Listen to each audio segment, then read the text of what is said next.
Hoje, Dia Nacional de Combate ao Contrabando, entidades empresariais e da sociedade civil se mobilizam para alertar sobre os efeitos desse tipo de crime. A maioria das apreensões acontece nos portos e nas regiões de fronteiras. E o cigarro continua sendo o produto mais contrabandeado para o Brasil. Um prejuízo que dói no bolso, mais de 100 bilhões de reais por ano ao país, que deixa de arrecadar impostos e de gerar empregos, e que muitas vezes põe em risco a vida das pessoas. Um crime chamado contrabando. Nós temos aí ainda uma grande tentativa de ingresso dessas mercadorias, justamente porque há um lucro embutido neste preço. Então é papel da Receita Federal proteger a sociedade, os empregos e a saúde da população. Só no ano passado, a Polícia Federal realizou mais de 3.100 operações para combater o contrabando em todo o país. 1 bilhão e 800 milhões de reais em mercadorias foram apreendidas e 3.500 multas aplicadas. Mas muita gente confunde o contrabando com outro tipo de crime, o descaminho. De acordo com o Código Civil, contrabando é a venda de produtos proibidos no Brasil, como armas, munições e medicamentos sem autorização da Anvisa. Já o descaminho é a comercialização de produtos permitidos sem o pagamento de impostos. Contrabando é crime, está previsto na lei. A pena pode chegar a até 5 anos de reclusão. Em caso de descaminho, até 4. E ela pode dobrar caso a mercadoria seja transportada por rios, pelo ar ou pelo mar. Depois dos portos, os postos de fronteiras do Brasil são os que mais apreendem.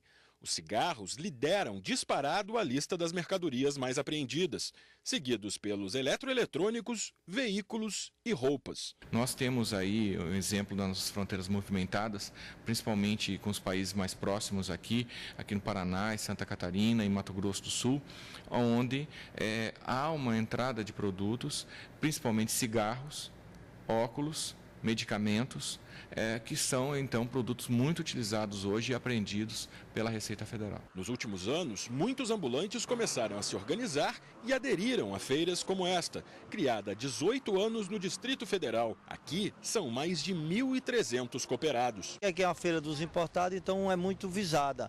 Então sempre tem fiscalização, então as pessoas já sempre se preparam com suas notas fiscais, com suas compras garantidas. Isso tudo é direcionado para o comerciante saber que a qualquer hora ele está sempre pronto para ter uma fiscalização. O advogado Jairo Lopes, criminalista, é o nosso convidado de hoje para falar mais sobre contrabando e descaminho. Doutor Jairo, muito boa tarde. Vamos reforçar essa diferença entre contrabando e descaminho, porque as pessoas utilizam de forma... Normalmente usam contrabando para tudo, não é? Perfeitamente. Boa tarde. Generalizam. Na verdade, a diferença básica é o contrabando é a introdução de mercadorias proibidas no Brasil, tá? E o descaminho vai ser a introdução de mercadorias cuja comercialização é permitida, porém sem o recolhimento do devido imposto. Pode haver contrabando e descaminho no mesmo crime? Não, porque é justamente essa a diferenciação. A proibição da entrada e comércio do produto no Brasil vai caracterizar o contrabando. O produto permitido, desde que não haja o recolhimento do devido imposto, do imposto necessário, regulamentado por lei, vai caracterizar o descaminho. Pois eles pertencem a tipos penais diferentes, né? Numa lei recente, de 8 meses atrás, se não me engano. Na verdade, houve uma alteração ano passado, pela Lei 3.008, salvo engano, tá? Que ele veio promover pequenas alterações na tipificação do crime de descaminho e contrabando. Onde é que a pirataria entra nessa conversa? Na verdade, o crime de pirataria ele diz respeito à falsificação de produtos. Ele estaria, em princípio, muito mais afeito à questão relativa à propriedade imaterial do que ao contrabando em si.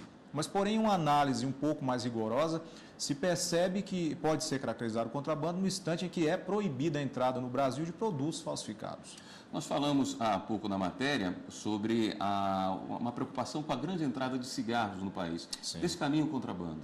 Bom, na verdade, caracterizaria em primeira avaliação o crime de contrabando, considerando que não há o devido registro pelas autoridades competentes desses cigarros fabricados no exterior, então eles não são permitidos, não é permitida a sua entrada no Brasil justamente em razão de não saber a procedência, não saber se de fato ele é produzido com produtos, com insumos, até complexo dizer que poderiam ofender a saúde pública, né? Então, nesse sentido, seria caracterizado em primeira avaliação o crime de contrabando. O que seria a reimportação, doutor Jair? A reimportação é justamente isso. Você exporta um produto de forma fraudulenta ou simula a importação de um produto para o exterior, obviamente, tão somente com o fito de burlar as normas tributárias e faz esse produto voltar ao país com um preço muito mais em conta, muito mais atrativo. Então, isso também vem caracterizar o crime de descaminho. O senhor poderia citar alguns exemplos de produtos que normalmente são Na verdade, utilizados para produtos isso? eletrônicos, a questão de medicamentos, em resumo, são basicamente esses dois tipos de produto, aqueles que mais são objeto da utilização dessa fraude. Quem é mais prejudicado com o contrabando ou com o descaminho? Eu me arrisco a dizer, na questão do contrabando, a sociedade. Por quê? Nós temos aí a introdução no país de substâncias e artefatos que vêm a colocar em risco a própria incolumidade da sociedade. A exemplo de armas, a exemplo de medicamentos sem o devido registro nos órgãos competentes, na Anvisa, produtos alimentícios, inclusive. Hoje nós temos o boom dos suplementos alimentares, que não possui nenhum controle das autoridades competentes.